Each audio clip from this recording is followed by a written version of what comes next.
Wuthering Heights, Audiobook. Chapter 8. On the morning of a fine June day my first bonny little nursling, and the last of the ancient Earnshaw stock, was born. We were busy with the hay in a far-away field, when the girl that usually brought our breakfasts came running an hour too soon across the meadow and up the lane, cling as she ran. Oh, such a grand Ben! She panted out. The finest lad that ever breathed. But the doctor says Mrs. must go. He says she's been in a consumption these many months. I heard him tell Mr. Hindley, and now she has nothing to keep her, and she'll be dead before winter. You must come home directly. You're to nurse it, Nelly, to feed it with sugar and milk, and take care of it day and night. I wish I were you, because it will be all yours when there is no Mrs. But is she very ill? I asked, flinging down my rake and tying my bonnet. I guess she is, yet she looks bravely, replied the girl, and she talks as if she thought of living to see it grow a man. She's out of her head for joy, it's such a beauty. If I were her, I'm certain I should not die. I should get better at the bare sight of it, in spite of Kenneth. I was fairly mad at him.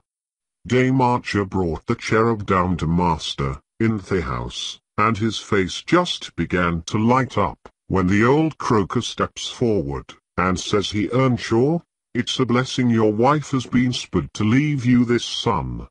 When she came, I felt convinced we shouldn't keep her long, and now, I must tell you, the winter will probably finish her. Don't take on, and fret about it too much, it can't be helped. And besides, you should have known better than to choose such rush of a lass. And what did the master answer? I inquired. I think he swore, but I didn't mind him. I was straining to see the bairn, and she began again to describe it rapturously.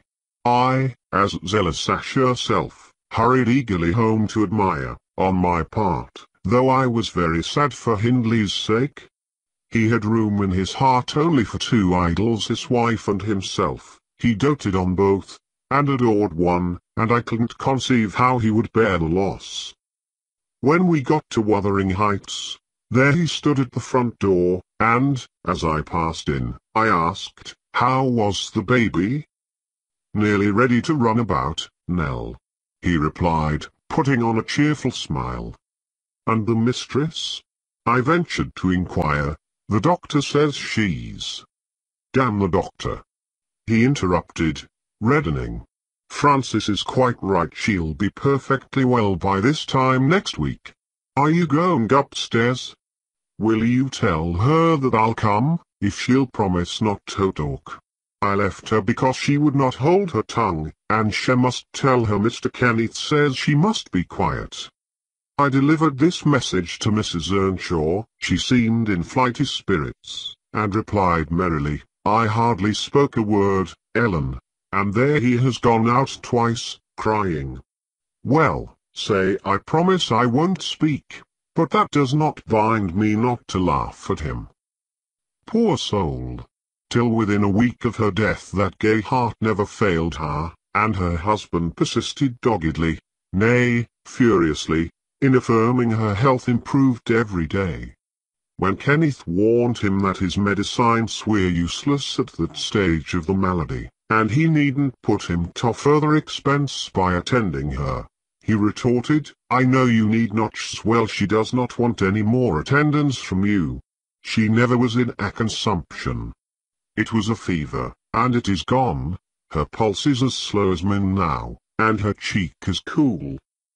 He told his wife the same story, and she seemed to believe him, but one night, while leaning on his shoulder, in the act of saying she thought she'd be able to get up tomorrow, a fit of coughing took her. A very slight one. He raised her in his arms. She put her two hands about his neck. Her face changed, and she was dead. As the girl had anticipated, the child then fell wholly into my hands. Mr. Earnshaw, provided he saw him healthy and never heard him cry, was contented, as far as regarded him. For himself, he grew desperate. His soul was of that kind that will not lament. He neither wept nor prayed. He cursed and defied, execrated God and man, and gave himself up to reckless dissipation. The servants could not bear his tyrannical and evil conduct long. Joseph and I were the only two that would stay. I had not the heart to leave my charge, and besides, you know, I had been his foster sister, and excused his behavior more readily than a stranger would. Joseph remained to hector over tenants and labourers, and because it was his vocation to be where he had plenty of wickedness to reprove. The master's bad ways and bad companions formed a pretty example for Catherine and Heathcliff. His treatment of the latter was enough to make he a fiend of a saint.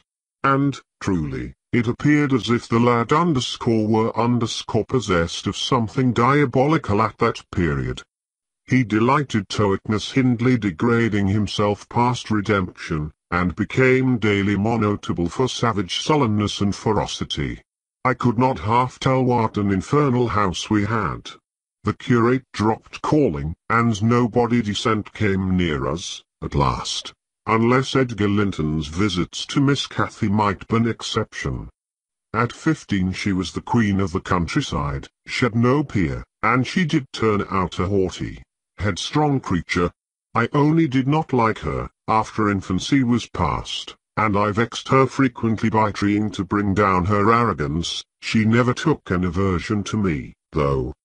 She had a wondrous constancy to old attachments. Even Heathcliff kept his hold on her affections unalterably, and young Linton, with Alice's superiority, found it difficult to make an equally deep impression. He was my late master, that is his portrait over the fireplace.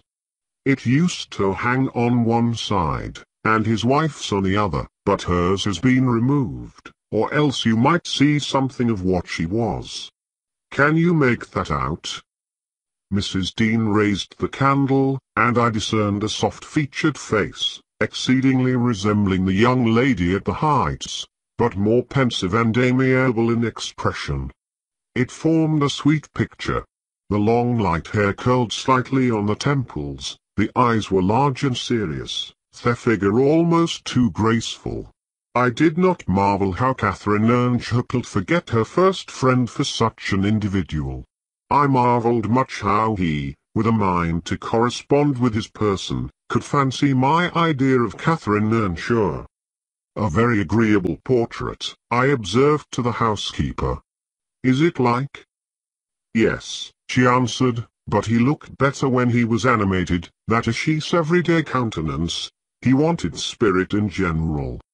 Catherine had kept up her acquaintance with the Lintons since her 5 weeks' residence among them, and as she had no temptation to show a rough side in their company, and had the sense to be ashamed of being rude where she experienced such invariable courtesy, she imposed unwittingly on the old lady and gentleman by her ingenious cordiality, gained the admiration of Isabella, and the heart and soul of her brother, acquisitions that flattered her from the first, for she was full of ambition and led her to adopt a double character without exactly intending to deceive anyone.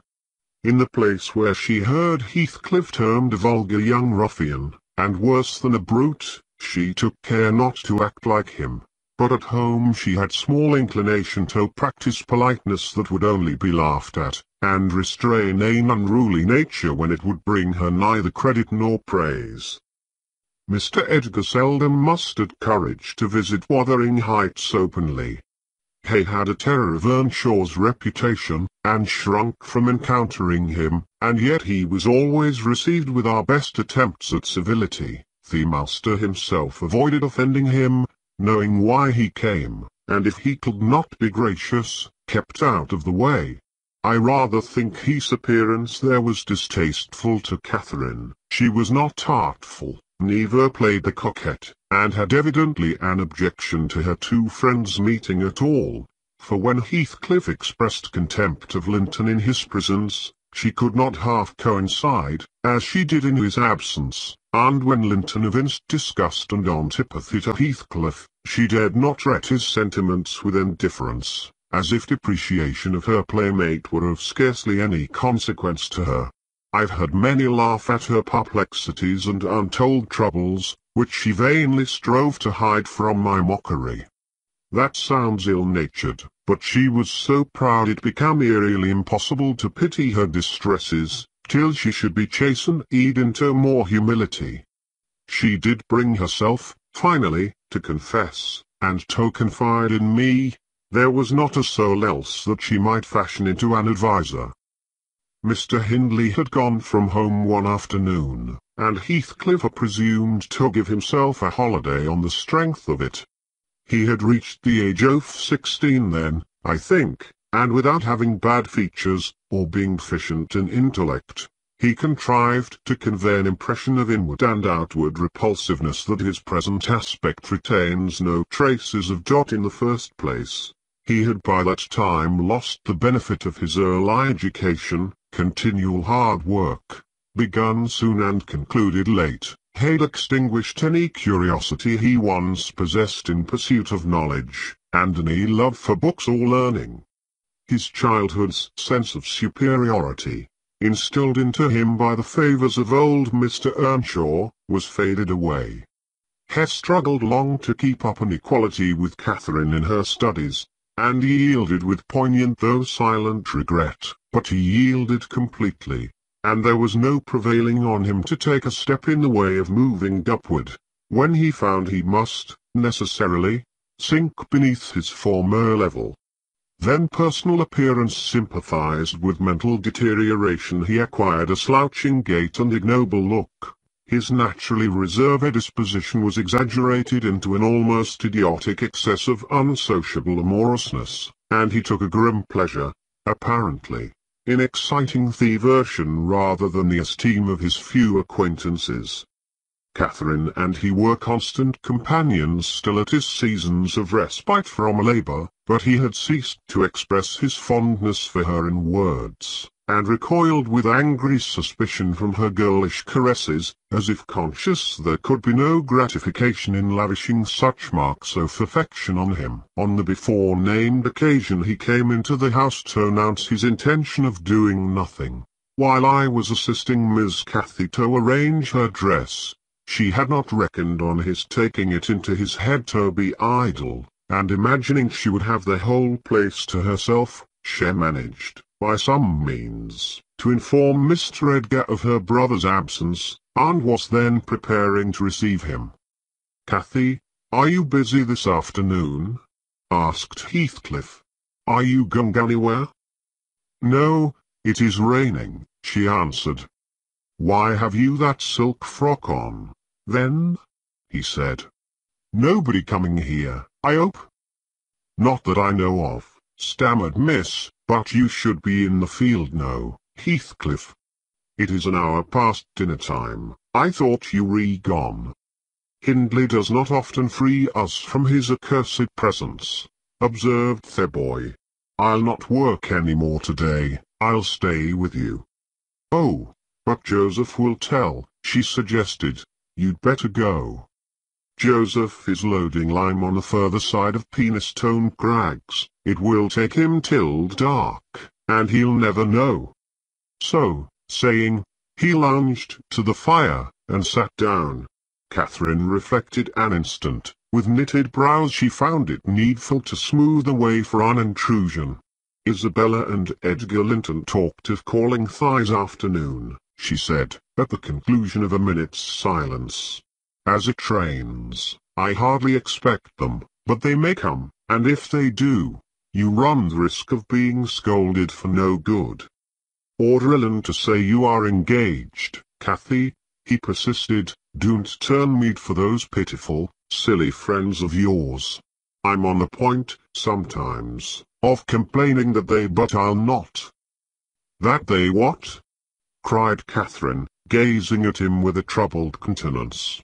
"Oh, Nelly," she added petulantly, jerking her head away from my hands, "you've combed my hair quite out of curl." That's enough. Let me alone. What are you on the point of complaining about, Heathcliff? Nothing, only look at the almanac on that wall. He pointed to a framed sheet hanging near the window, and continued, the crosses are for the evenings you have spent with the Lintons, the dots for those spent with them. Do you see? I've marked every day. Yes, very foolish, as if I took notice, replied Catherine, in a peevish tone. And where is the sense of that? To show that I do take notice, said Heathcliff. And should I always be sitting with you? She demanded, growing more irritated. What good do I get? What do you talk about? You might bet or a baby, for anything you say to amuse me, or for anything Yaudo, either. You never told me before that I talked too little, or that you disliked me company, Cathy, exclaimed Heathcliff, in much agitation. It's no company at all, when people know nothing and say nothing, she muttered. Her companion rose up, but he hadn't time to express his feelings further, for a horse's feet were heard on the flags, and having knocked gently, young Linton entered, his face brilliant with delight at the unexpected summon she had received. Doubtless Catherine marked their difference between her friends, as one came in and the other went out. The contrast resembled what you see in exchanging a bleak, hilly, coal country for a beautiful fertile valley, and his voice and greeting were as opposite as his aspect. He had a sweet, low manner of speaking, and pronounced his words as you do. That's less gruff than we talk here, and is softer. I'm not come too soon, am I? He said, casting a look at me. I had begun to wipe the plate, and tidy some drawers at the far end in the dresser. No, answered Catherine. What are you doing there, Nelly? My work, miss, I replied. Mr. Hindley had given me directions to make ye a third party in any private visits Linton chose to pay. She stepped behind me and whispered crossly, take yourself and Justus off. When company are in the house, servants don't commence scouring and cleaning in the room where they are. It's a good opportunity, now that master is away, I answered aloud. He hates me to be fidgeting over these things in his presence. I'm sure Mr. Edgar will excuse me. I hate you to be fidgeting in my presence, exclaimed the young lady imperiously, not allowing her guest time to speak. She had failed to cover her equanimity since the little dispute with Heathcliff. I'm sorry for it, Miss Catherine, was my response, and I proceeded assiduously with my occupation.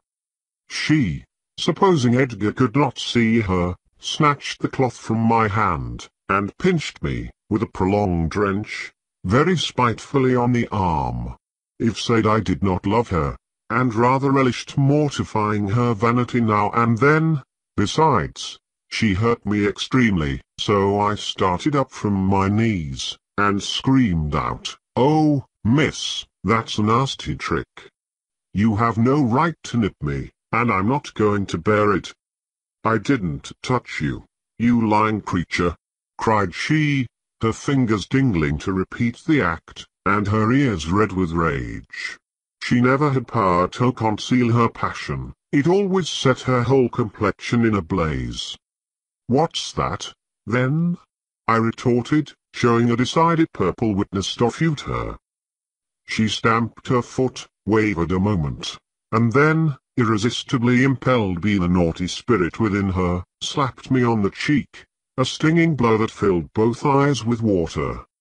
"Catherine, love, Catherine," interposed Linton, greatly shocked at their double fault of falsehood and violence which his idol had committed. "Leave the room, Ellen," she repeated, trembling all over. Little Hen, who followed me everywhere, and was sitting near me on the floor, at seeing my tears commenced crying himself, and sobbed out complaints against wicked Aunt Cathy, which drew her fury onto his unlucky head, She seized his shoulders, and shook him till the poor child waxed livid, and Edgar thoughtlessly laid hold of her hands to deliver him. In an instant one was wrung free, and the astonished young man felt heat applied over his own ear in a way that could not be mistaken for jest. He drew back in consternation. I lifted Hen in my arms, and walked off to the kitchen with him, leaving the door of communication open, for he was curious to watch how they would settle their disagreement. The insulted visitor moved to the spot where he had laid his hat, pale and with a quivering lip. "That's right," I said to myself. "Take warning and be gone. It's a kindness to let you have a glimpse of her genuine disposition." "Where are you going?" demanded Catherine, advancing to the door. He swerved aside, and attempted to pass. "You must not go," she exclaimed, energetically. "I must and shall," he replied in a subdued voice. "No," she persisted, grasping the handle, "not yet. Edgar Linton, sit down. You shall not leave me in that temper. I should be miserable all night, and I won't be miserable for you." "Can I stay after you have struck me?" asked Linton. Catherine was mute. "You've made me afraid and ashamed of you," he continued. "I'll not come here again." Her eyes began to glisten and her lids to twinkle. "And you told a deliberate untruth," he said. "I didn't," she cried, recovering her speech. "I did nothing deliberately." "Well, go, if you please. Get away. And now I'll cry myself sick." She dropped down on her knees by a chair, and set to weeping in serious earnest. Edgar persevered in his resolution as far as the court. 3 lingered. I resolved to encourage him. "Mrs. Dreadfully Wayward, sir," I called out. "As bad as any marred child. You'd better be riding home, or else she will be sick, only to grievous." The soft thing looked askance through the window. He possessed the power to depart as much as a cat possesses the power to leave a mouse half-kid, or a bird half-eaten. "Ah," I thought, "there will be no saving him, he's doomed," and flies to his fate.